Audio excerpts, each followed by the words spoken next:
안녕하세요, 최환님. 새해 저는 가까운 절에 갔다 왔습니다.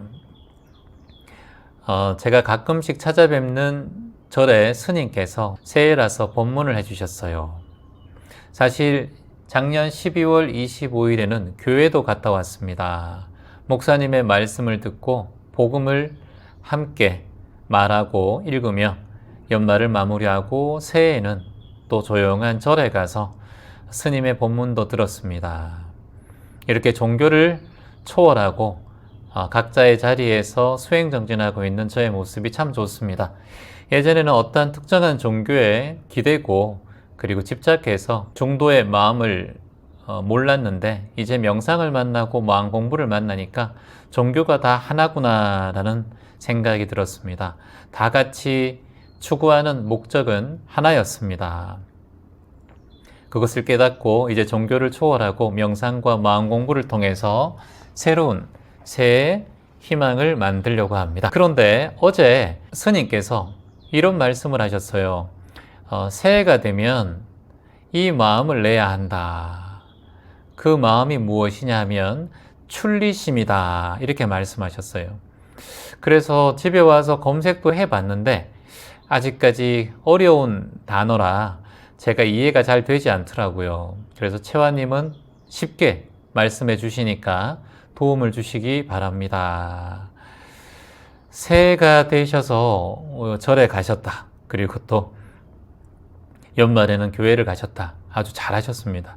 그렇게 좀 이 종교를 초월해서 마음 공부하시고 명상 공부하시면서 많은 분들의 모범이 되주시면 좋을 것 같아요. 저도 이 출리심이란 말을 예전에 몇 번 들은 적이 있는데 그래서 그때 찾아본 적이 있어요. 이게 이제 아주 오묘한 뜻이죠. 출리라는 말 자체가 출자가 출입구 할 때 그 출자거든요. 나간다 또는 이렇게 떠난다 보시면 됩니다. 한마디로 우리가 살아가면서 인생이 세속적이고 물질적이고 또는 돈에 집중하고 그리고 너무 외모에 집중하고 출세에 집중하고 능력에 집중하는 그런 삶을 살아오고 있지 않습니까? 그게 우리 탐욕의 삶이자 어찌 보면 집착의 삶이라고 할 수 있습니다. 이것 때문에 보통 많은 사람들이 고통과 괴로움을 겪게 된다라고 성인들은 말씀하셨어요. 그래서 출리라는 말 자체는 무엇이냐면 그런 욕심과 집착, 탐욕과 노여움, 성내는 마음의 원인으로부터 벗어나려고 하는 마음을 출리심이라고 하는 거예요. 그래서 스님께서 법문을 하실 때 출리심을 키워라 라고 하시는 건 뭐냐면 한마디로 삼독심, 삼독심이 뭡니까 대학생분들? 삼독심 세 가지죠? 그렇죠. 탐, 진, 치 탐욕, 성냄, 그리고 어리석은 마음이라고 할 수 있습니다. 그쵸? 탐욕, 성냄, 어리석은 마음 이것에서 벗어나려고 하는 마음의 수행을 해나가는 것 그런 마음과 의지와 결단을 내리는 것을 무엇이라고 한다? 출리심을 낸다 이렇게 표현해요. 스님께서 아주 좋은 말씀을 해주신 거예요. 우리가 근본적으로 탐욕과 성냄과 어리석은 마음을 통해서 고통과 괴로움이 생길 수밖에 없으니까 너희들의 고통을 없애기 위해서는 이 탐욕과 괴로움과 욕심과 성내는 마음, 이 어리석은 마음에서 벗어나려고 하는 결단이 필요하다. 새로운 날이 될수록 새로운 대결정심의 마음으로 세상의 모든 고통과 번뇌를 떠나서 내가 자유롭고 해탈하고 그리고 깨닫는 의지와 결단의 마음을 내는 것을 출리심이라고 표현할 수 있어요. 이해되십니까, 여러분? 출리심. 그러니까 아주 좋은 말이죠, 이 말 자체가. 우리에게는 아주 의미 있는 말이라고 할 수 있습니다. 한마디로 수행자가 어떤 종교를 믿든 간에 괴로움과 고통에서 벗어나고 행복을 향해 가는 의지를 낸다는 거예요. 새해가 됐으니까 이런 마음을 내면서 살아가라. 이렇게 그 절에 계신 스님께서 말씀해 주신 것 같아요. 우화가 있지 않습니까? 우물 안에 개구리, 그 우화 아시죠? 우물 안에 갇혀있던 개구리가 우물 바깥에 세상 넓은 곳에 밖으로 나가야 하는데 나가지 못하죠. 좌정관천이라고 했죠. 우물 안에 앉아서 하늘을 바라보는 인생을 우리가 살고 있다. 좁은 세상에 집착하고 있다. 그러니까 한마디로 누군가가 나에게 힘들게 하고 누군가가 나에게 욕한다 하더라도 그것에 집착하지 말고, 그것에 집착하는 것은 한마디로 우물 안의 개구리라는 거예요. 좁은 세상에 집착하는 거다라는 거예요. 여러분께서 배우자에게 집착한다든가 또는 자식에게 집착한다든가 또는 너무 일터에 집착한다든가 또는 돈에 집착한다든가 외모에 너무 집착한다든가 이런 걸 우물 안의 개구리, 곧 좁은 세상에 집착하는 삶을 얘기합니다. 근데 이런 삶을 딱 털어내고 그 우물 안에서는 왕이라 하더라도 그 우물 바깥의 세상을 뛰어넘어서 나오고자 하는 그 마음도 개구리의 출리심이라고 할 수 있어요. 그래서 좁고 어두운 고통의 원인에서 벗어나 자유롭고 해탈이라는 더 넓은 세상을 향해서 나가려는 마음. 석가모니가 왕자로 태어났지 않습니까? 부와 쾌락을 누릴 수 있었지만 인생의 고통, 즉 생, 로, 병, 사, 태어나고 늙어가고 병들어가고 죽어가는 이런 삶을 목격하게 되죠. 왜 인간은 태어나서 죽을 수밖에 없고 왜 새가 벌레를 잡아먹을 수밖에 없는가?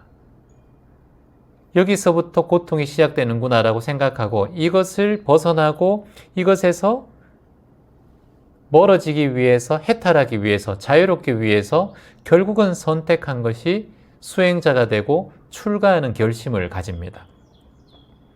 이것이야말로 고통, 가지고 있는 부가 고통이라고 생각했고 내가 지금 살아가고 있는 이 왕궁 자체를 고통, 물질과 명예와 능력 속에서 살아가려고 하는 마음들. 이것은 곧 고통이 되돌아온다는 것을 석가모니는 깨닫고 결국은 결심하죠. 이걸 고타마 시타르테 출리심이에요. 예를 들어서 여러분께서 목사님이 되시든 신부님이 되시든 수녀가 되시든 아니면 스님이 되시든 간에 내가 마음에 어떤 각오가 있어서 이 세상을 탁 털어내고 내려놓고 출가를 하든 또는 종교에 귀의를 하든 이 모든 것이 출리라고 할 수 있습니다. 자, 그런데 우리는 지금 스님이 아니고 신부가 아니잖아요? 수녀가 아니잖아요? 그래서 어떻게 하면 이 출리심을 현대인에게 또는 살아가는 생활 수행자에게 접목할 수 있겠는가? 접목할 수 있어요. 그래서 출리심은 꼭 출가자만이 가지는 마음이 아닙니다. 재가자도 가질 수 있어요. 우리의 일상이 욕망과 욕심 또는 집착에 사로잡힌 마음을 내려놓고 조금씩 수행정진해 나가는 이 모든 마음들을 출리심이라고 할 수 있습니다. 하지만 물질적인 부나 성공, 명예를 위해서 거기에 몰두하고 사는 삶은 출리심에서 멀어지는 마음이에요. 대부분 다 명상을 통해서 출리심을 더 키울 수가 있습니다. 출리심의 가장 중점이 되는 마음이 한 가지가 있어요. 그 마음가짐이 무엇이냐면 내가 정말 원하는 것이 무엇인가? 자, 따라해 보세요. 내가 정말 원하는 것이 무엇인가? 내가 정말 원하는 것이 무엇인가? 내가 정말 원하는 것이 무엇인가? 이걸 딱 성찰해야 내가 지금 필요한 것과 내가 지금 불필요한 것을 내려놓을 수 있어요. 내가 정말 원하는 것이 무엇인가? 내가 정말 원하는 것이 무엇인가? 이걸 자아 성찰해야 내가 불필요한 것을 끊어낼 수 있고 진정 필요한 것을 내 안에 조금씩 만들어 갈 수 있어요. 이걸 연습하다 보면 출리심이 점점 더 커져요. 하루에도 한 번씩 물어보면 좋겠죠. 내가 정말 원하는 것이 무엇인가? 내가 정말 원하는 것이 무엇인가?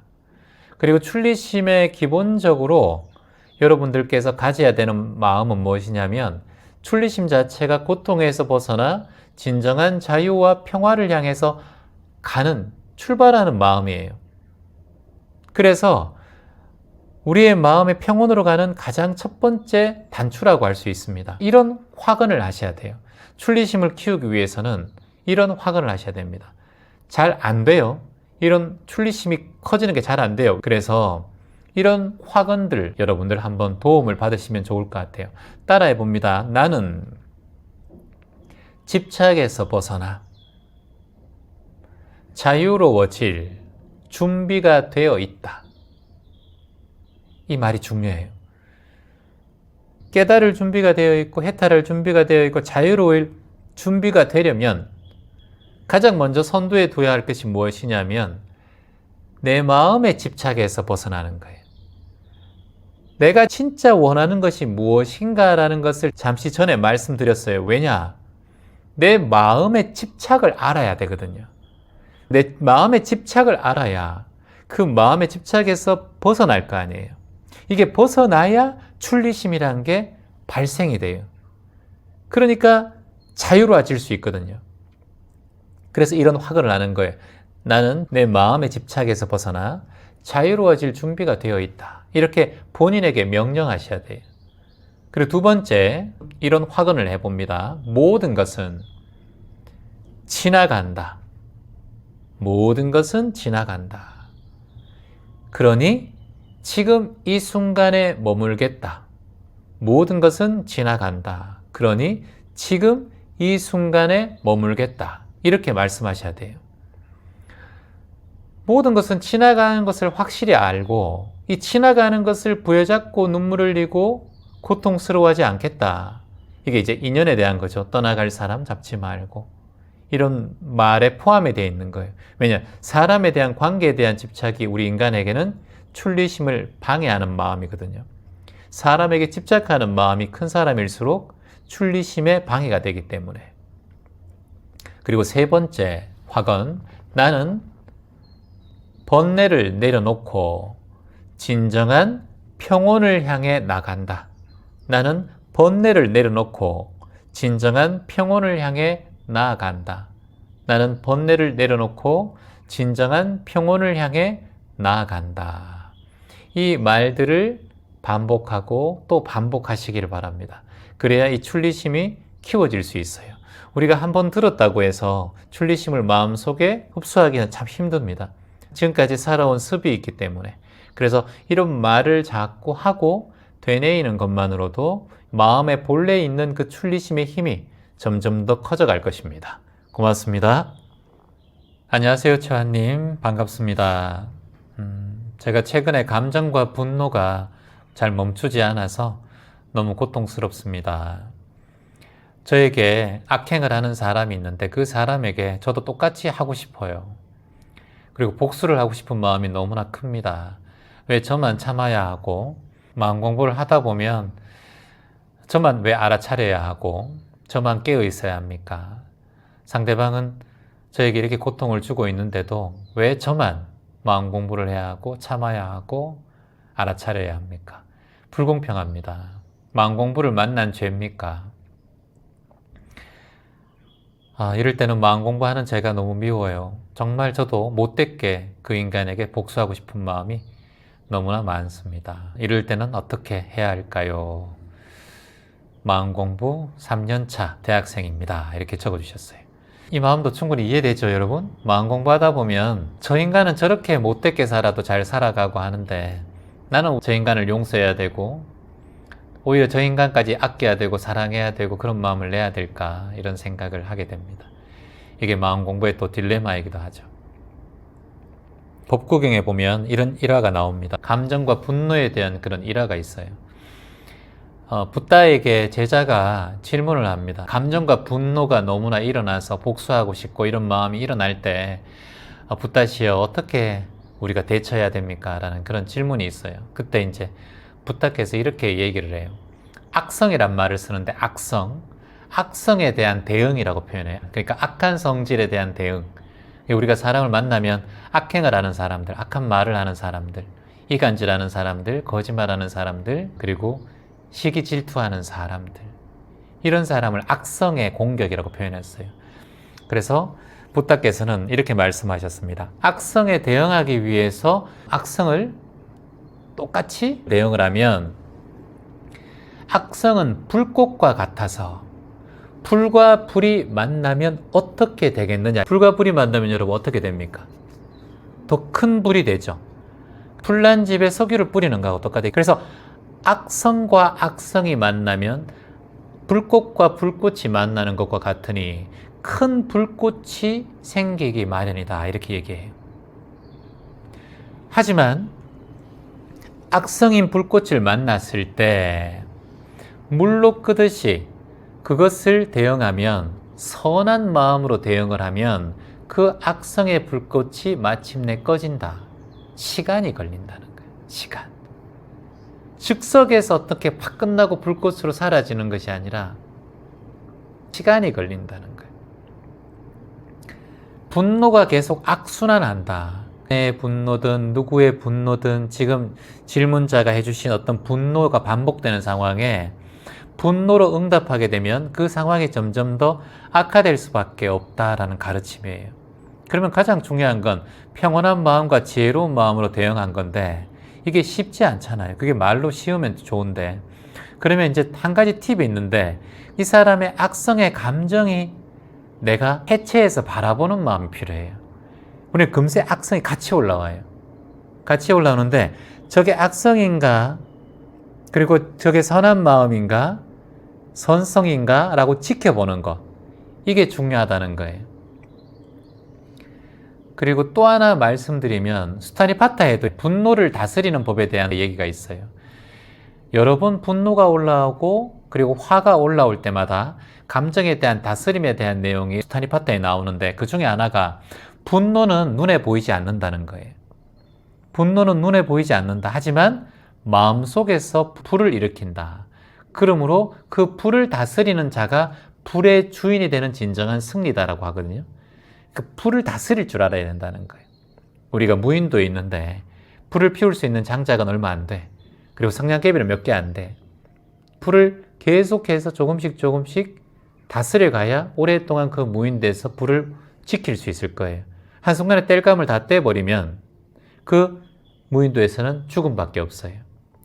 땔감을 줄이고 성냥개비를 줄여가며 불꽃을 살려놔야 그 무인도에서 오래 버틸 수가 있을 거예요. 우리의 인생도 똑같아요. 우리가 많이 같이 사는 것 같지만 인생은 무인도와 같다는 거예요. 혼자 헤쳐나가는 거예요. 거기에 무인도에서 좋은 동반자를 만나면 감사한 거고, 그곳에서 생존하기 위해서는 불씨를 살리듯이 내 마음의 불씨를 잘 케어하는 것이 수행자로서 해나가야 할 일이다. 그래서 가장 중요한 건 그 분노를 다스려야 한다. 불을 다스리듯이. 수타니파타에도 그렇고 법구경에도 그렇고 분노와 악성을 불이라고 표현했어요. fire, 불이라고 표현하고 있어요. 불을 다스리는 힘.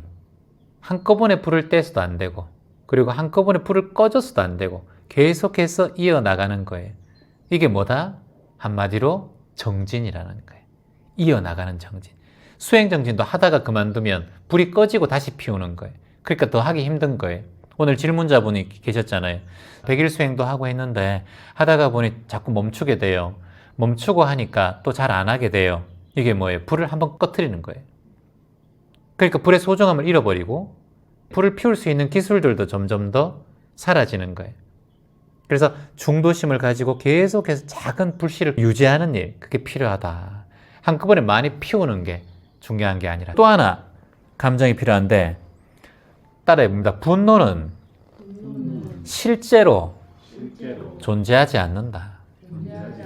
다만 내가 느끼는 감정일 뿐이다. 그러니 반응하지 마라. 반응하지 마라. 반응하지 마라. 상대방이 어떤 그런 분노를 일으키는 상황이 생기면 스스로에게 딱 명령을 내려요. 분노의 감정을 보고 있구나. 나도 분노하는 마음이 올라오는구나. 반응하지 마라. 반응하지 마라. 나에게 딱 얘기하세요. 반응하지 마라. 우리는 보통 그걸 상대방에게 많이 얘기하죠. 자식에게 얘기하고. 반응하지 마라. 반응하지 마라는 뜻은 뭐예요? 중도예요, 중도. 화내지 마라고 한 게 아니에요. 짜증내지 마라고 하는 게 아니에요. 반응하지 마라 그랬어요. 화와 짜증이란 말은 부정적인 말이에요. 근데 우리는 반응하지 마세요. 반응하지 마세요. 이거는 중도예요. 화와 짜증이 아니라 반응하지 않는 거. 이건 내 감정을 중도심을 키우는 힘이에요. 그 사람 말에 반응하지 마라. 이렇게 스스로에게 자주 말하는 거예요. 중요하죠? 반응하지 않는다. 자, 3번 얘기합니다. 반응하지 않는다. 반응하지 않는다. 반응하지 않는다. 네, 이게 우리에겐 중요한 교훈이 될 수 있습니다. 그 감정에 반응하지 않으면 감정을 다스릴 수 있어요. 막 화내는 사람 옆에서 가만히 반응하지 않으면 화내는 사람이 화낼 이유가 없어요. 최근에 미국에서 강도가 술집에 들어왔어요. 손님들이 술을 먹고 있는데 이 강도가 권총을 들고 들어와서 다 엎드려 이렇게 얘기해요. 그리고 돈 있는 거 다 내놔 라고 얘기하면서 카운터로 가서 총을 빵 쏘고 이렇게 얘기하고 있어요. 근데 그 중에 한 60대 정도 되는 남자가 엎드리지도 않고 그냥 거기서 똑같이 와인 먹고 있는 거예요. 반응하지 않고. 그러니까 그 도둑이 갑자기 우왕좌왕 하는 거예요. 그 사람은 총소리에도 가만히 있고 겁도 안 내고 자기 술만 먹고 있으니까. 그래서 그 사람한테는 건드리지도 않아요. 강도가. 물론 그 운이 좋았겠지만 그리고 나머지 돈을 다 가지고 도망가요. 그러고 나서 그 사람이 인터뷰를 했어요. 왜 그때 반응하지 않았습니까? 돈 내라고 했으니까 나는 내 주머니에 있는 돈을 다 그냥 마텐 위에 올려놓고 나는 내 술 먹었다. 그리고 그 사람을 보지도 않고 내 할 일을 했다. 그게 오히려 더 그 사람에게 반응하지 않고 자극을 주지 않는 일이라고 생각을 했다. 정확하게 맞아떨어졌어요, 그때. 그래서 아무도 다치지 않고 돈만 그렇게 훔쳐서 도망갔어요. 물론 한 얘기긴 하지만 어떠한 상황에도 내가 너무 막 떨고 급박하게 막 반응하다 보면 실수할 수 있다. 그래서 오히려 더 큰 문제가 일으킬 수 있다라는 생각이 듭니다. 감정을 다스리는 것은 그 감정에 반응하지 않는 거예요. 여러분이 갑자기 어떤 마음이 탁 올라왔을 때 스스로에게 반응하지 마라 하고 딱 보면 차분히 가라앉아요. 그걸 좀 훈련하는 것이 필요하다라는 겁니다. 자, 내가 겪고 있는 모든 어려움에 대한 본질을 좀 이해하고 그것을 통해서 내가 성장할 수 있는 기회임을 알고 반응하지 않고 외부의 힘보다 내 안의 감정을 다스릴 수 있는 기회로 삼아서 매 순간마다 철저히 공부해 나간다면 어떠한 상황에도 조금씩 성숙되고 알아차릴 수 있는 그런 내면의 힘이 키워질 거라고 생각을 합니다. 이게 빨리 올 수는 없어요. 이런 마음의 감정을 공부하는 게. 공자께서도 가장 중요하게 생각했던 게 인내예요. 인내하는 마음. 너무 급하게 생각하지 말고 인내하는 마음을 가지고 이런 상황들을 조금씩 기술을 키우는 거예요. 생활의 달인 보면은 그 사람들이 1, 2년 해서 달인 되는 사람 아무도 없어요. 다 20, 30년 하고 그런 분들이 달인이 됩니다. 그래서 인내할수록 평정하다. 따라해볼까요? 인내할수록 평정심이 찾아온다. 요건 공자께서 하신 말씀이에요. 인내하는 사람에게 평정한 마음이 찾아온다. 말씀드린 이런 상황들을 잘 이겨내고 잘 알아차리면 좋겠습니다. 불만을 품고 있는 상대에게도 내 마음이 반응하지 않고 여유로우면 상대도 곧 그 반응하지 않는 마음에 결국은 포기하고 스스로 풀어헤치게 됩니다. 그래서 결자해지라는 말 있죠. 스스로 결박한 사람이 스스로 해지하게 되어 있는 겁니다. 그게 반응하지 않는 힘입니다. 여러분도 내 감정에 좀 반응하지 않고 그러면 상대방 감정에도 반응하지 않게 돼요. 그래서 좀 든든한 바위 같은 마음으로 자신의 감정을 다스리는 주인이 되시기를 바랍니다. 고맙습니다. 안녕하세요, 채환님. 남편이 8월에 암으로 세상을 떠났습니다. 44살이었어요. 젊은 나이로 저와 아이 둘을 두고 떠났습니다. 재환님, 저는 어떻게 살아가야 할지 정말 너무나 힘듭니다. 이렇게 적어주신 분이 계시고요. 또 한 분은 저는 아내와 이혼을 생각하고 있습니다. 아내의 분노 조절 장애가 있어서 사소한 일에도 화를 많이 아내가 냅니다. 처음에는 내가 잘못하고 있어서 그런가 했는데 원래 아내는 그랬던 것 같습니다.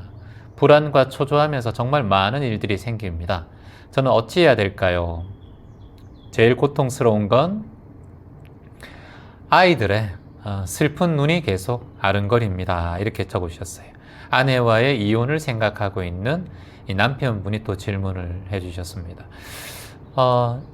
이 두 가지 다 너무 큰 이제 아픔 속에 있고요. 그리고 또 44살의 남편을 떠나보낸 우리 아내의 마음이 많은 분들에게 이제 애통함을 전해주는 것 같습니다.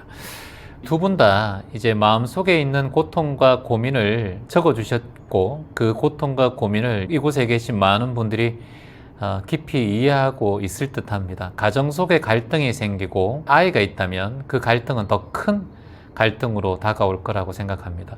특히 우리 남편분께서 적어주셨는데 아내의 분노 조절 장애가 매우 힘든 상황이다 라고 해주셨어요.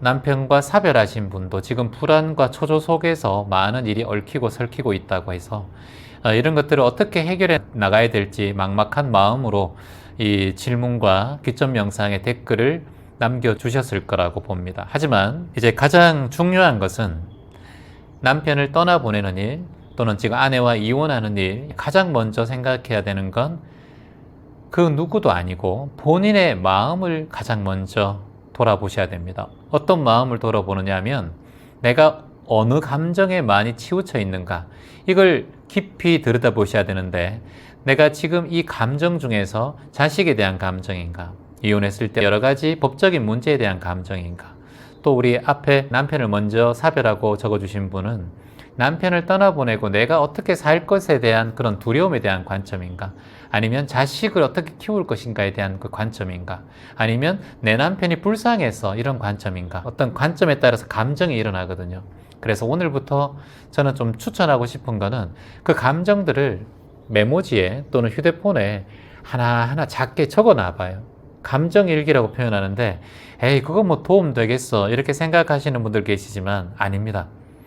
너무나 많은 사람들이 감정을 적어 놓는 것만으로도 자신의 감정을 정리하는 데 큰 도움이 된다라고 정신분석학 공부를 하신 분들, 그리고 정신적으로 어떤 괴로움을 겪는 분들이 많이 주장하고 있습니다. 자신도 모르게 보통 감정에 휘말리기 때문에 극단적인 감정이 일어날 때 자신의 감정을 몰라요. 왜 모르냐? 감정을 공부를 안 했기 때문에 몰라요. 감정을 하나하나 적게 되면 감정을 공부하는 힘이 커져요. 그래서 감정 공부를 해 나가셔야 됩니다. 어제 나에게는 어떤 감정이 많이 있었지? 그제 같은 경우는 사고가 나서 거기에 대한 트라우마와 그 고통, 그리고 유가족에 대한 그런 안타까움, 그리고 내 가족이면 어떨까? 내 삶에 대한 그런 마음의 가짐들, 그리고 삶이 유한하고 무상하다라는 것은, 그리고 또 하루 지나면 또 어떤 감정, 그리고 또 하루 지나면 또 어떤 감정, 정치를 보면서 어떤 감정이 일어나는가. 최근에 정치계가 좀 시끄러운 이런 상황이니까 이렇게 자신의 감정을 조금씩 적어 놓으면 어떠한 감정이 일어났을 때 그 감정에 휘몰리지가 않아요.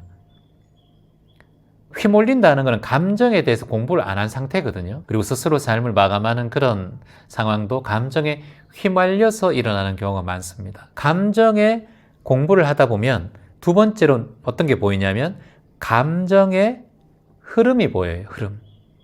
감정일기를 적고 나면 감정이 휘몰리지 않으면 흐름이 보여요.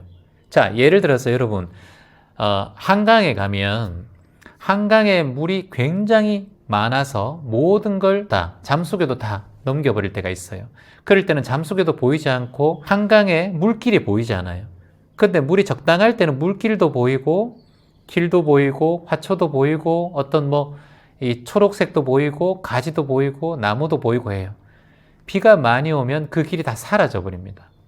우리가 감정이란 태풍이 불으면 그 길이 안 보여요. 그래서 한순간에 감정이 휘몰아치면 홍수 난 것처럼 휘몰리면 그때는 아무 길이 안 보인단 말이죠. 그렇기 때문에 자신이 정신을 못 차려요. 이때 우리가 우울이 오고 공황이 오고 발작이 오거든요. 그때는 무슨 일을 할지 몰라요. 막 내가 하지 말아야 될 소리를 갑자기 하기도 하고 극한의 싸움이 일어나기도 합니다. 그래서 감정일기를 쓰면 감정에 휘둘리지 않고 결국은 감정의 흐름을 볼 수 있다는 거예요. 물길을 볼 수 있다는 거예요. 태풍이 일면 바다에 안 나가요. 선장들이 물길이 보이지 않기 때문에 안 나가요. 물길이 보인다는 것은 그 가는 길을 본다는 거예요. 감정도 똑같아요. 물길과 똑같아요. 감정이 너무 거칠게 태풍이 있을 때는 바로 고요히 앉아 있어야 돼요. 호흡을 통해서 그 순간에 지켜봐야 돼요. 감정이 일어날 때 뭔가 해버리면 큰 사고가 일어납니다. 우리가 감정이 일어날 때 드라마 보면 막 과속해가지고 막 달리다가 사고가 나기도 하고 그런 장면들이 많이 나오잖아요. 그래서 태풍이 부는 감정이 일어나면 폭우나 항구에 배는 정박해 있어야 돼요. 그때 몰고 나가면 안 돼요. 우리가 지금 감정이 힘들고 괴로울 때는 그 순간에 내 감정을 고요히 적고 어떻게 휘몰아치는지 곰곰이 보면서 감정의 흐름을 잘 봐야 감정의 길을 파악할 수 있다. 그게 우리가 지금 감정일기를 적어야 되는 이유라고 볼 수 있습니다. 자, 그리고 또 하나는 아내가 지금 분노로 인해서 고통받고 있다는데 그 아내의 분노가 얼마나 일관적으로 일어나는지를 지켜보셔야 돼요. 내 감정일 수도 있어요. 그래서 그 정도의 분노는 원래 사람들마다 일어날 수 있다는 것을 봐야 되고 아내의 분노가 얼마나 일관적으로 반복되는지를 좀 체크해 보셔서 자신의 말과 행동이 답이 아닐 수도 있다는 것도 한번 유추해 봤으면 좋겠습니다.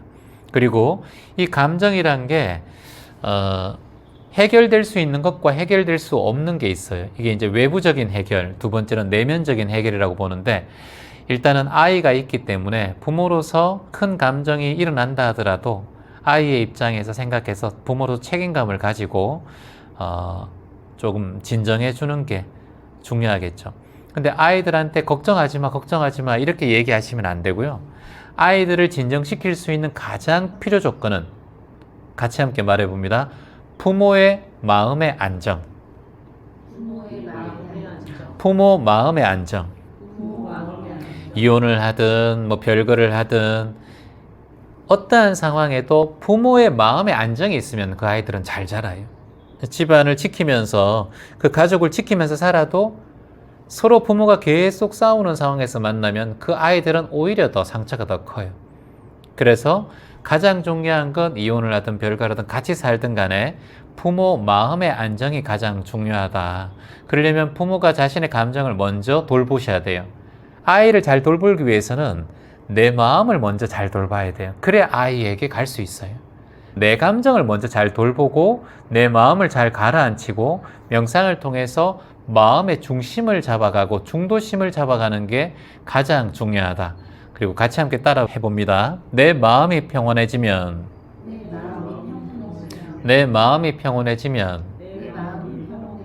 아이들도 그 평온을 느낀다. 아이들도 그 평온을 느낀다. 내 마음이 안정이 되면 아이들도 안정된다. 급하게 생각하지 말라. 조금씩 안정된다. 두 분에게 남편분을 먼저 떠나보내신 분 그리고 또 이혼을 준비하고 계신 분에게 제가 두 가지의 명상을 추천해 드리고 싶습니다. 첫 번째는 호흡 명상. 유튜브에 체완 호흡 이렇게 치면 여러 가지 명상들이 나올 거예요. 그 명상 중에서 하루에 딱 10분에서 15분만 자기 전이든 아침에 일어나서든 화장실에서든 직장에서든 꼭 한번 실천해 보시기를 희망합니다. 호흡 명상 중에서 본인의 마음에 잘 드는 명상이 있을 거예요. 호흡을 하면서 매 순간 내 마음이 차분해진다라고 상상하셔야 돼요. 그리고 평온해진다라고 상상하셔야 돼요. 그리고 아이들에 대한 걱정이 많으신 분이라면 아까 아이들의 슬픈 눈이 떠오른다고 했으니까 내 마음이 평온한 상태에서 아이들을 떠올리세요. 그러면 그게 아이들에게 연결된다라는 것. 직접적으로 아이들이 내 앞에 있는 건 아니지만 내 몸과 마음이 아이들과 연결되어 있다는 걸 잊지 않으셔야 돼요. 예전에 그런 실험이 있었습니다. 자신의 입천장 세포를 떼서 여기 배양하는 컵에 딱 넣어가지고 지구 반대편으로 가요. 거기서 다시 배양실에 넣어요. 그리고 난 다음에 이 실험자가 괴로워하는 마음을 가지면 그 배양세포도 그렇게 바뀌고, 즐거워하고 감사한 마음을 가지면 그 배양세포도 잘 배양이 되었다라는 그런 연구 결과가 있었어요. 내 자식은 내 피와 혈육으로 만들어진, 내 DNA로 만들어진 거예요. 부모가 어느 곳에 있든 어느 장소에 있든 가정을 지키든 지키지 않든 부모가 편안하고 행복하게 잘 살아가고 내 행복을 잘 만들어가면 자식은 그것을 느껴요.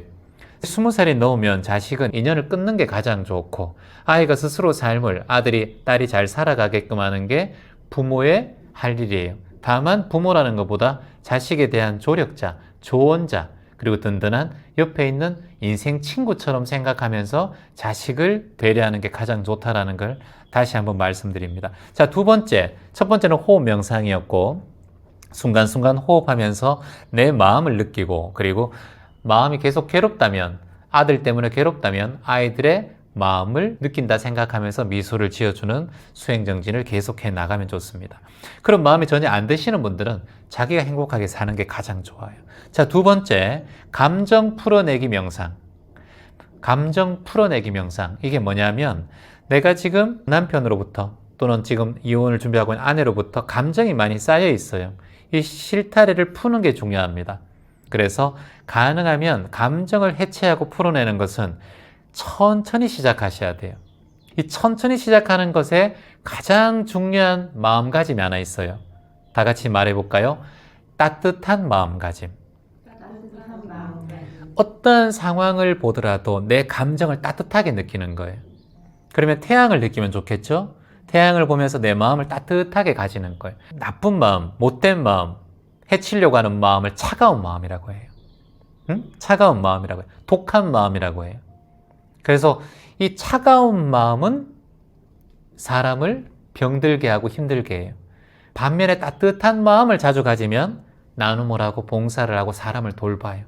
그래서 따뜻한 마음을 자꾸 가지려고 애써야 돼요. 따뜻한 마음이 잘 안 생겨요.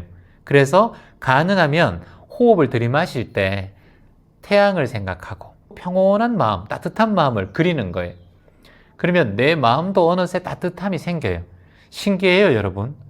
똑같이 이렇게 사진을 두 장 제가 놔두고, 한 사진은 빛나는 태양빛을, 한 사진은 달빛을 또는 별빛을, 밤하늘을, 어느 사진을 보면서 따뜻함을 느끼겠어요? 태양을 보면 따뜻함을 느껴요. 그게 인간의 본능적인 흐름이에요. 에너지의 흐름. 그리고 양지바른 햇볕, 영상으로만 봐도 여러분 마음이 따뜻해져요. 하지만 춥고 비가 오는 곳을 보면 추워져요. 이게 뭐예요? 여러분의 마음이 영상을 통해서 느낀다는 거예요. 감정이 흘러간다는 거예요.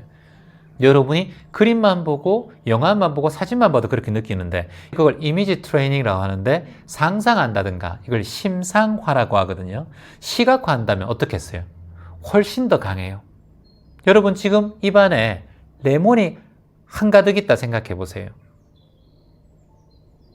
침이 금방 올라와요. 똑같아요. 여러분의 상상력은 새로운 것을 창조하는 가장 위대한 힘이에요. 이건 아인슈타인도 얘기한 얘기예요. 그러니까 이 상상력만큼 더 큰 위대함은 없어요. 지금 스마트폰, 지금 요즘 전기자동차 다 상상력이 만들어낸 프로젝트들이거든요. 여러분의 몸과 마음의 건강도 심상화하고 이미지 트레이닝하고 상상력을 불어넣는 건 굉장히 중요한 일이에요. 상상력을 불어넣으려면 자꾸 그런 생각을 하고 그런 이미지 트레이닝을 해나가는 게 중요합니다. 그렇게 되면 감정이 서서히 풀어져요. 따뜻함을 자꾸 생각하는 거예요. 우리 아이들이 따뜻하다. 내가 따뜻하게 그 아이들을 바라본다. 차갑게 아이들을 바라보는 건 그건 슬픈 일이에요.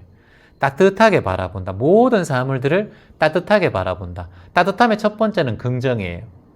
그리고 두 번째는 감사예요. 감사한 마음으로 바라보고 긍정의 마음으로 바라보는 거예요. 그래서 내 감정도 다만 내 인생의 한 부분이다. 이렇게 마음 먹고 내가 따뜻한 마음으로 감정을 바라보면 내 인생의 한 부분이 따뜻해지기 때문에 이 모든 것을 따뜻한 마음으로 바라보자. 그러면 얼어붙은 감정이 풀어내진다. 내 마음이 얼어붙은 마음이 가득하다면 항상 따뜻한 마음을 내야 된다. 따뜻한 마음은 갈로에서 긍정과 감사의 마음, 이게 중요하다라는 거예요. 그래서 두 분은 이런 마음을 키워갔으면 좋겠습니다. 같이 함께 따라해 보겠습니다. 확언해 볼게요. 기천 명상 확언. 나는 내 감정을 존중한다. 내 마음의 평화를 지킨다. 어떠한 상황이 와도 나는 중심을 잃지 않는다. 모든 면에서 평화롭게 해결한다. 내 마음이 평온하면 내 자식도 평온하고 모든 인연이 평온해진다. 그래서 감사합니다. 네, 맞아요. 이렇게 수행정진하시기 바랍니다. 감사합니다. 얼마 전에 명상센터에 한 분이 오셔서 저한테 이런 질문을 하셨어요. 선생님, 요즘 너무 바쁘고 피곤해서 명상을 자꾸 빼먹게 돼요. 매일 꾸준히 하고 싶다는 생각은 있지만 막상 실천하기가 쉽지 않습니다. 최환 선생님, 2017년부터 이렇게 계속해서 실시간 방송하고 명상을 매일매일 올리시는 걸 보고 정말 놀라지 않을 수 없습니다. 이게 정진력인가 싶습니다. 이런 모든 것이 어쩌면 저희들에게 배움이 됩니다. 말만 하고 실천하지 않는 수행자도 많겠죠. 그 중에 한 사람이 저인 것 같습니다. 선생님은 어떻게 그렇게 멈추지 않고 꾸준히 명상을 이어갈 수 있습니까? 라고 질문을 주셨어요. 그분께 말씀드린 하나가 뭐냐면 불식하라. 불식. 한번 적어볼까요? 불식. 불식이라는 것은 멈추지 않는다는 뜻이에요. 우리가 수행 정진할 때 항상 생각하는 게 끊임없는 정진이에요. 끊임없는 정진. 그리고 지속적인 마음 챙김. 이 두 가지가 필요해요. 자, 다시 한번 설명해 볼까요? 끊임없는 정진. 그리고 지속적인 마음 챙김. 이 두 가지가 수행자에게는 꼭 필요합니다. 이게 수행의 상징이에요. 뭐의 상징이다? 수행의 상징. 수행의 상징이 곧 끊임없는 정진과 지속적인 마음 챙김. 삿디라는 거예요. 우리가 이제 공부를 하다 보면 포기하고 싶은 마음이 들 수밖에 없어요. 어떤 일을 해도 그래요. 재미가 점점 없어질 수도 있고요. 그리고 하는 게 힘들 수도 있고요. 피곤할 수도 있고요. 그런데 제가 이걸 거의 28년 정도 해보니까 이거보다 더 중요한 것이 없다라는 마음의 결심이 있었기 때문에 이걸 계속 할 수밖에 없는 거예요. 밥 먹듯이 양치질 하듯이. 그래서 실천의 원리, 우리가 매 순간마다 실천의 원리를 깨달아야 하는데 실천의 원리가 뭐냐 하면 매일 하는 거예요. 매일 하는 거. 실천의 가속도가 붙고 습관이 되려면 중요한 건 매일 하는 거예요. 아침에 눈 뜨면 저는 바로 앉아서 명상을 해요. 잠들기 전에 앉아서 명상을 해요. 여러분과 명상을 하고 수행을 하고 난 다음에도. 그게 새벽 4시가 되어도 똑같고 1시간 자고 일어나도 똑같이 또 해요. 저희가 지방 갈 때나 이럴 때는 뭐 부산이나 대구 갈 때 아침 일찍 출발해야 될 때는 거의 잠을 2-3시간도 못 자잖아요. 그래도 알람 맞춰놓고 일어나서 15분 정도 명상을 하고 마무리해요. 이게 뭐다? 꾸준함과 지속성. 뭐라고요? 꾸준함과 지속성이에요. 이걸 해야 어떤 상황에서도 흔들리지 않는 근기가 만들어져요. 그래서 처음에 명상을 열심히 했고 명상이 좋다는 걸 아는데 명상을 하기가 힘든 거예요. 바쁘니까. 근데 이거보다 더 바쁜 게 있나요? 마음 공부보다 더 바쁜 게 있습니까? 그러니까 이렇게 또 질문하셨어요. 그렇게 조금 하다가 안 하다 보니까 자꾸 마음이 흔들리고 해야 할 이유도 모르겠고 특히나 일이 많거나 피곤한 날에는 명상을 미루고 싶을 때가 많았습니다. 108배를 5번째 포기하고 있어요. 100일 명상도 5번째 포기하고 있고 매번 꾸준한 명상을 할 수 있는 방법은 없습니까? 그 마음은 충분히 이해가 되는데 누구나 또 그런 마음이 생기고요. 저도 예전에는 그런 마음이 있었어요. 그런데 명상도 그냥 물 흐르듯이 이어가면서 계속해서 그냥 하는 거예요. 강물이 흐르다가 멈추면 썩어요. 썩어 있는 물은 금세 냄새나고 오염이 돼요. 그래서 마음의 흐름도 멈추면 썩어요. 계속해서 해나가야 이 마음이 깨끗하고 썩지 않아요. 오염되지 않아요. 그래서 가장 중요한 건 정정진인 거예요. 정정진. 뭐다? 정정진인 거예요. 팔정도에서 정정진이에요. 그때 그분도 그랬어요. 그러면 정말 하기 싫은 마음이 올라올 때는 어떻게 해야 됩니까? 그래서 제가 그분에게도 말씀드린 게 뭐냐 하면 정말 하기 싫으면 하지 말라는 거예요. 정말 하고 싶을 때 또 수행하세요. 그럼 거기에 따른 인과만 본인이 받는다고 생각하면 돼요. 하다가 안 하다가 하다가 안 하다가 오늘 내가 많은 음식을 먹었어요. 근데 정말 귀찮아. 술 한잔 했어요. 그냥 누워있으면 잠이 막 쏟아져. 일어나려고 하는데 일어날 수가 없어. 자야죠. 자면 돼요. 양치질 안 하고 자면 돼요. 메이크업 안 지우고 주무셔도 돼요. 다음날 인과를 받으면 돼요.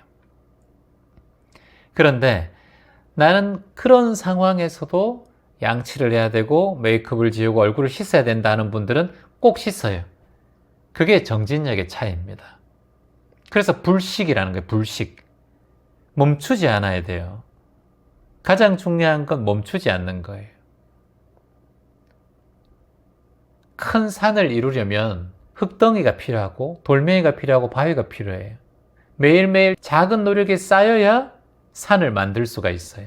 근데 그 쌓는 과정을 우리가 하지 않고 큰 깨달음, 큰 산을 만드는 것은 있을 수가 없죠.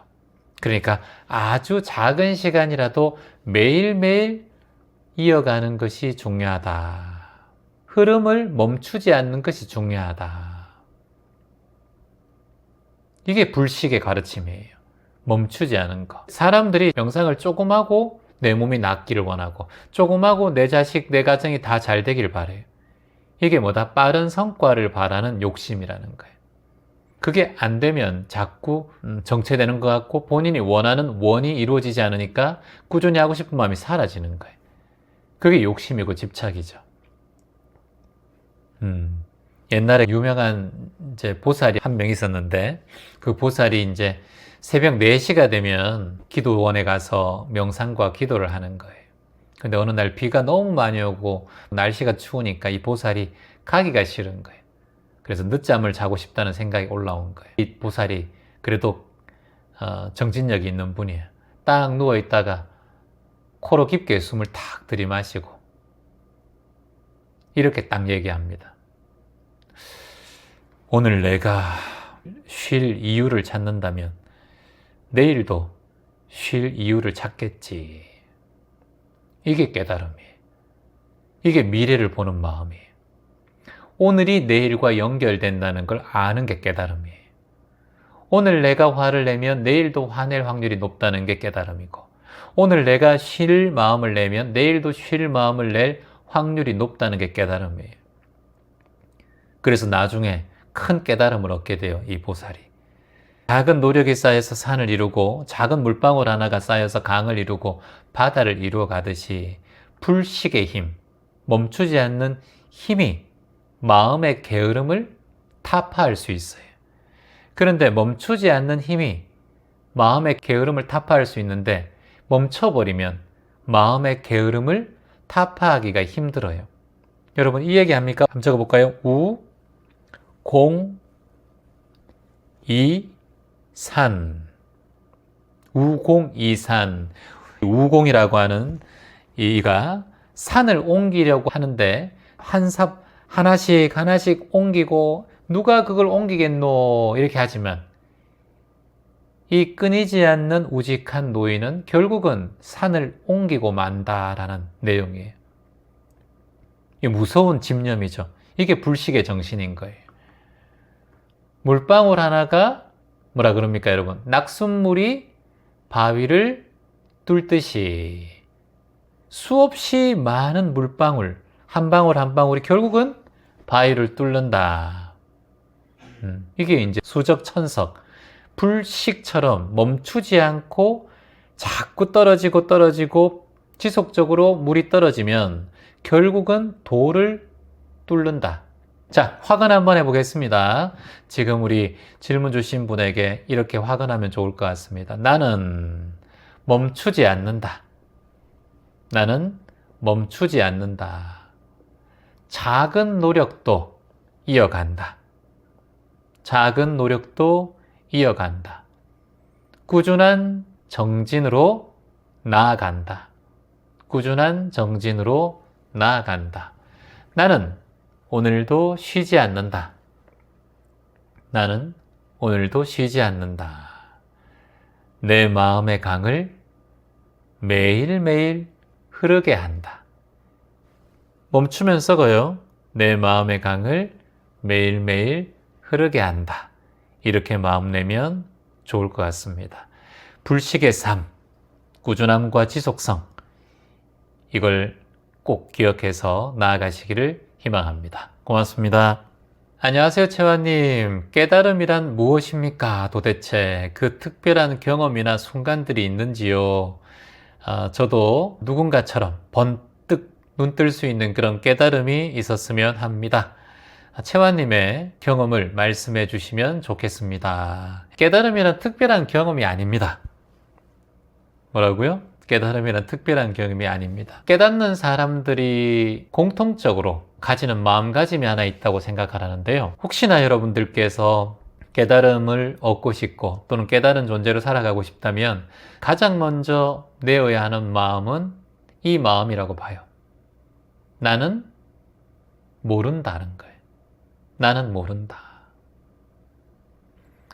지금 내가 알고 있다라는 생각하는 분들이나 자신의 아상과 아집, 고집이 있는 분들은 깨달음에 멀어지는 분들이라고 보시면 돼요.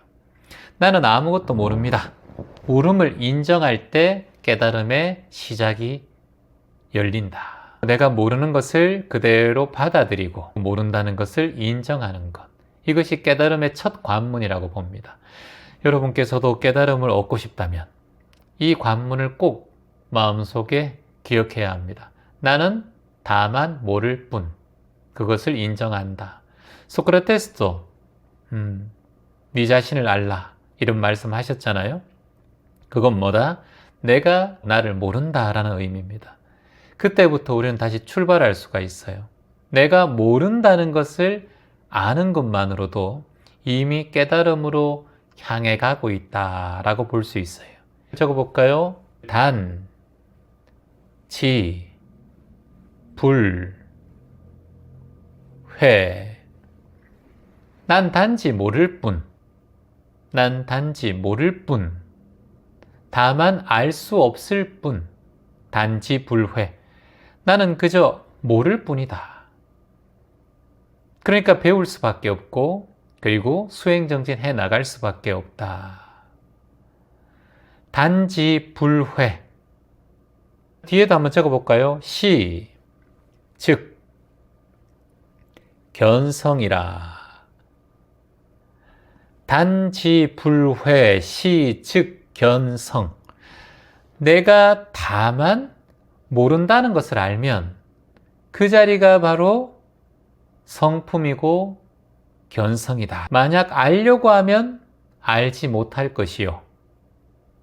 다만 내가 알 수 없고 모른다는 것을 알면 그 자리가 바로 시즉 견성. 내가 바로 성품이고 그 자리가 바로 도를 깨닫는 방법이다 라는 거예요.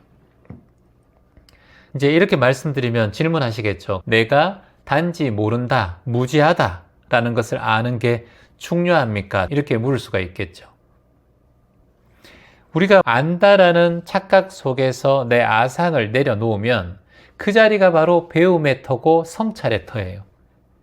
우리는 배움과 성찰의 시작이 없고는 앞으로 나갈 수가 없어요. 내가 안다는 자만심과 아상에 집착되어 있으면 배우는 마음도 무너지고요. 자아 성찰의 출발도 되지 않습니다.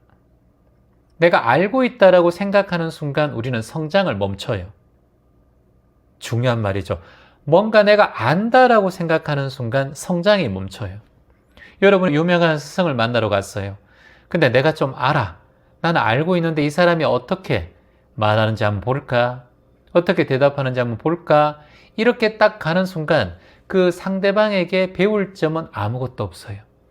나보다 수행을 30년 더 많이 하신 분이라 하더라도 이 사람 어떻게 얘기하는지 한번 볼까? 이렇게 마음을 먹고 찾아가면 우리는 성장이 멈춥니다. 개선될 수가 없어요. 그럼 어떻게 해야 된다? 저는 아무것도 모릅니다. 무지를 인정하고 그저 배우고 말씀 한마디에 배우겠습니다. 이를 통해서 우리가 드디어 견성할 수 있다라는 거예요. 겸손함이 얼마나 중요합니까, 여러분? 배움터에서는 겸손한 만큼 중요한 게 없다고 봐요.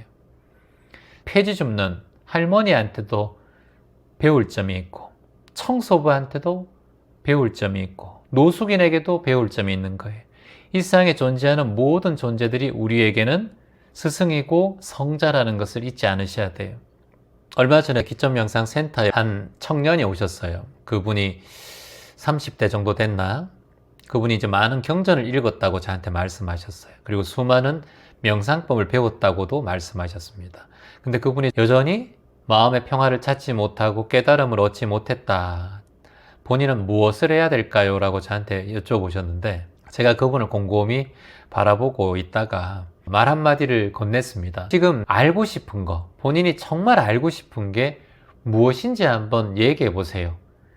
무엇이 그렇게 당신을 궁금하게 하고 이 마음 공부를 하고 깨달음 공부를 하려고 애쓰고 있는지 그 하려고 하는 마음, 그것이 무엇인지 한번 얘기해 보세요.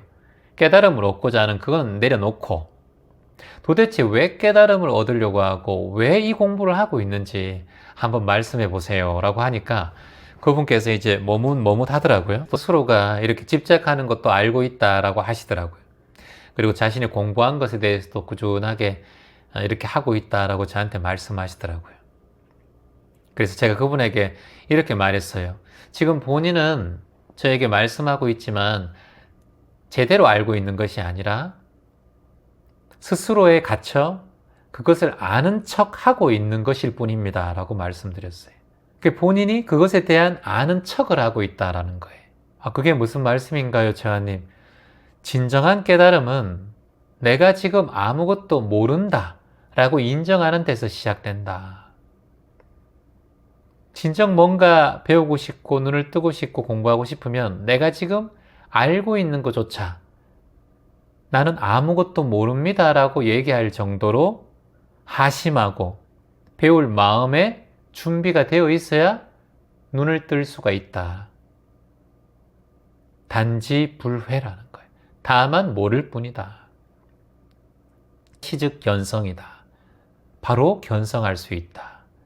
그게 깨달음의 문이다 라고 말씀드렸어요. 그러니까 이분께서는 좀 똑똑한지 금세 제 말을 알아듣더라고요.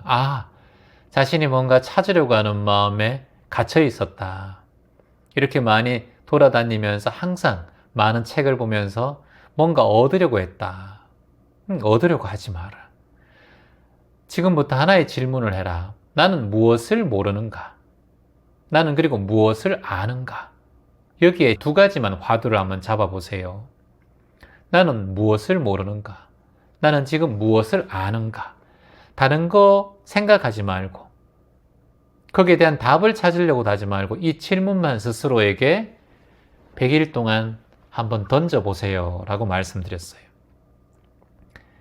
그러니까 나중에는 저한테 댓글을 달았던데 스스로 이제 마음의 본질을 조금씩 견성하고 있다라고 저에게 답글을 주셨어요. 옛날에 장자라는 스승이 계시잖아요. 장자. 너무 중요한 말씀을 많이 하셨죠. 우리에게 깨달음을 주신 그런 훌륭한 성인 중에 한 분이 장자인데 장자 중에서 가장 유명한 게 그 내용이잖아요. 나비의 꿈. 나비의 꿈. 장자가 잠을 자다가 꿈을 꾸는데 꿈속에서 본인이 나비가 됩니다. 꿈속에서 나비가 이렇게 날아다니고 저렇게 날아다니고 너무 평화롭게 몸도 가볍게 날아다니고 해요. 근데 장자가 꿈을 꾸면서 이거 내가 진짜 나비인지 내가 인간인지 그걸 구분하지 못할 정도로 그 꿈이 너무 생생한 거예요. 그래서 눈을 딱 떴는데 꿈을 깬 뒤에는 장자가 이런 깨달음을 얻게 돼요. 아니, 눈 뜬 이 내가 장자인가? 아니면 지금 그 나비가 나인가? 눈 뜬 이 상황이 꿈이 아닌가? 이렇게 자신 스스로가 의심을 합니다. 너무나 꿈이 생생해서. 그러니까 눈을 감고 있는 세상, 이 꿈을 꾸고 있는 세상이 진짜 내가 살고 있는 세상인지, 아니면 눈을 뜨고 이 생활하는 세상이 진짜 내가 살고 있는 세상인지 모를 정도로 세상의 본질에 대해서 깊은 자각을 하게 돼요. 이게 단지 불해입니다. 우리가 아는 것이라고 믿는 것, 이것이 진실인지 스스로 의문을 품어봐야 됩니다. 매 순간. 그리고 내가 모른다는 사실을 받아들일 때 진정으로 깨달음의 문이 열린다라는 걸 다시 한번 말씀드립니다. 자, 같이 함께 따라해 봅니다. 단지 모를 뿐, 단지 모를 뿐, 단지 알지 못할 뿐, 단지 모를 뿐, 다만 세상을 직시할 뿐, 다만 세상을 직시할 뿐. 나의 무지는 성장을 돕는다. 나의 무지는 성장을 돕는다. 나는 나의 무지를 인정한다. 나는 나의 무지를 인정한다. 알지 못함이 깨닫는 순간이다. 알지 못함이 깨닫는 순간이다. 있는 그대로 바라본다. 있는 그대로 바라본다. 있는 그대로 바라본다. 깨달음은 특별한 일이 아닙니다. 자신이 모르는 것을 인정하는 데서 깨달음은 시작됩니다. 우리의 무지를 아는 것이 우리의 본성을 직시하고 눈 뜨는 순간이라는 것을 다시 한번 강조드립니다. 매일 5분씩이라도 나는 다만 모른다. 나는 다만 모를 뿐. 나는 다만 모른다. 라는 말을 통해서 명상에 집중해 보세요. 나는 다만 모를 뿐. 이 명상을 오늘 한번 해봤으면 좋겠습니다. 그럴수록 더욱더 삶의 본질에 가까운 본인의 인생을 발견하게 될 것입니다. 희망입니다. 감사합니다.